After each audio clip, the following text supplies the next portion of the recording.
It's 10 a.m. We're in the conference room where your meeting is about to begin.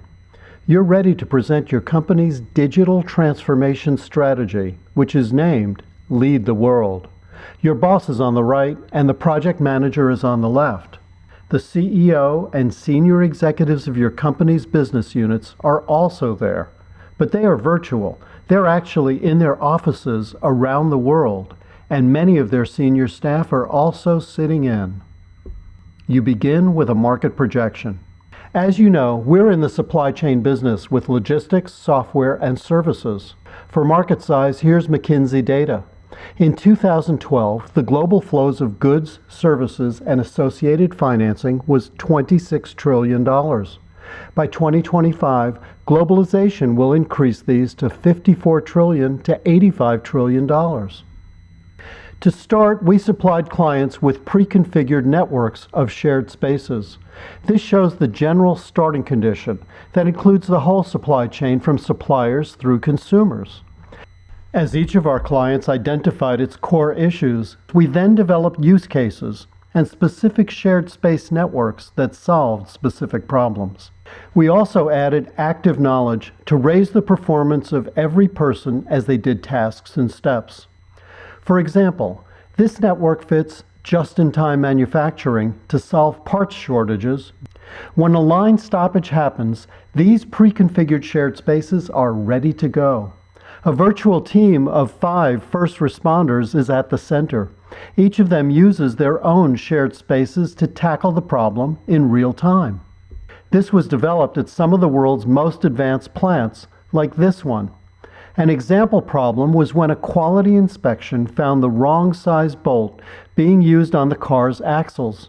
This is a serious safety issue. They immediately shut down the line. This network of shared spaces solved this problem and restarted the line within 90 minutes, saving that company millions of dollars. We've now proven that this is the fastest way for just-in-time supply chains to locate missing or wrong parts and get their businesses back to full speed. This comes from a new kind of supply chain and active knowledge funnel.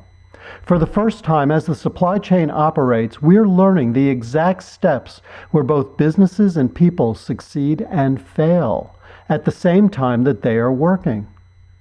We turn those gaps into business opportunities. Analysts determine the market value of each gap, and then developers create and test solutions for the most valuable ones. Based on our work so far, here are the 4 biggest gaps in our customers' supply chains. These include fitting market demand by using always-on relationships with customers, aligning data worldwide with suppliers, logistics, and retailers, fixing problems in minutes and hours instead of in 1 to 3 weeks, and locating what is needed anywhere in a supply chain as soon as the need for it is discovered. This means that most of today's supply chains are obsolete. Who wants a supply chain that's only at the 65% level when you can raise it above 80%? For revenue potential, our initial business model is services. General Electric is a good case history of a company that refocused on services. In 2000, GE Services backlog was $7 billion, but by 2014, GE had increased that to a $200 billion services backlog. By now, GE's new services orders have reached $50 billion a year.